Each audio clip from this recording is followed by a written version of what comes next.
রাজধানীর পুরানা পল্টন, বাইতুল মোকাররম, পল্টন ময়দান সহ বিভিন্ন স্থানে অতীতে অসংখ্য রাজনৈতিক কর্মসূচি করেছে বাংলাদেশ জামায়াত ইসলামী। কিন্তু ১৯ জুলাই রাজধানীর সোহরাওয়ার্দী উদ্যানে দলটি যে জাতীয় সমাবেশ করতে যাচ্ছে সেটি জামায়াতের জন্য একটু বিশেষ কিছু বলে দলটির সংশ্লিষ্ট নেতারা দাবি করেছেন। তারা জানান, এদিন সোহরাওয়ার্দী উদ্যানে জামায়াতে ইসলামীর ইতিহাসে প্রথম রাজনৈতিক সমাবেশ অনুষ্ঠিত হবে। এর আগে জামায়াত কখনো সোহরাওয়ার্দী উদ্যানে দলীয়ভাবে সমাবেশ করেনি।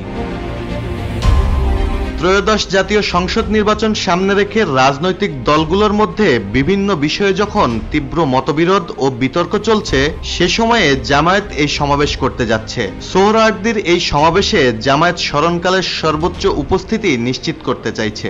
সমাবেশ বাস্তবায়নে এরই মধ্যে দলের আমির সহ শীর্ষ নেতাদের RICL TMX যুগের পর যুগ স্থাপনা থাকে মজবুত। তদারকিতে সারা দেশে সাংগঠনিক তৎপরতা চালানো হচ্ছে।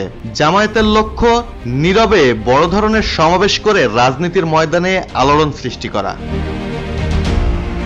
গত বছরের ৫ আগস্ট রাজনৈতিক পট পরিবর্তনের পর ইসলামী আন্দোলন, ওলামা মাশায়েখ ও হেফাজতে ইসলাম বাংলাদেশ সোহরাওয়ার্দী উদ্যানে বড় সমাবেশ করে। বিএনপি নয়াপল্টনে কয়েক দফায় সমাবেশ করে। কিন্তু জামায়াত গত কয়েক মাসের মধ্যে বর্তমানে মুক্ত তাদের কারাবন্দী নেতা ATM আজহারুল ইসলামের মুক্তির দাবিতে পুরানা পল্টন মোড়ে একটি সমাবেশ ছাড়া রাজধানীতে বড় কোনো জমায়েত করেনি। জামায়াতের নায়েবে আমির সৈয়দ আব্দুল্লাহ মোহাম্মদ তাহের বলেন, সোহরাওয়ার্দী উদ্যানে এককভাবে জামায়াত ইসলামী কখনো জনসভা করেনি। এটি হবে আমাদের প্রথম সমাবেশ। সুষ্ঠু নির্বাচন, তার আগে লেভেল প্লেইং ফিল্ড তৈরি করা, পিআর পদ্ধতির নির্বাচন ও তার আগে স্থানীয় সরকার নির্বাচনের বিষয়ে জনমত গঠনের লক্ষ্যেই হবে এই সমাবেশ।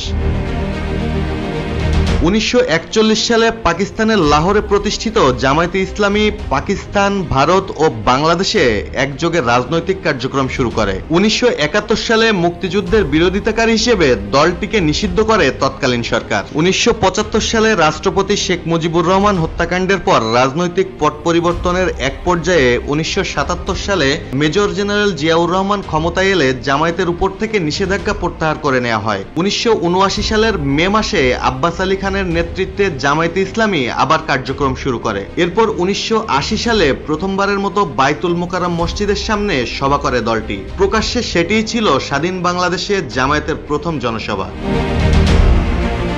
জামায়াতের দায়িত্বশীল নেতারা জানিয়েছেন, স্বাধীনতা পরবর্তী ১৯৭৯ সালের রাজনৈতিক কার্যক্রম শুরু করার পর গত ৪৫ বছরে সোহরাওয়ার্দী উদ্যানে জামায়াতে ইসলামী কখনো সমাবেশ করেনি। তবে বিএনপির সঙ্গে জোটে থাকতে তারা জোটবদ্ধভাবে সমাবেশে অংশ নিয়েছেন। ফলে দলীয় আয়োজিত এই সমাবেশকে জনসমর্থন প্রকাশের ক্ষেত্র হিসেবে দেখা হচ্ছে। এই সমাবেশের কথা উল্লেখ করে জামায়াতের সেক্রেটারি জেনারেল মিয়া গোলাম পরোয়ার তার সাম্প্রতিক এক বক্তব্যে বলেন, ২৪-এর শহীদের রক্তস্নাত বাংলায় ইসলামের পতাকা উত্তোলন এবং ইসলামী ঐক্যের কাঙ্ক্ষিত পরিবেশ সবারই চাওয়া পাওয়া। সোহরাওয়ার্দী উদ্যানের জাতীয় সমাবেশ হলো তার টার্নিং পয়েন্ট।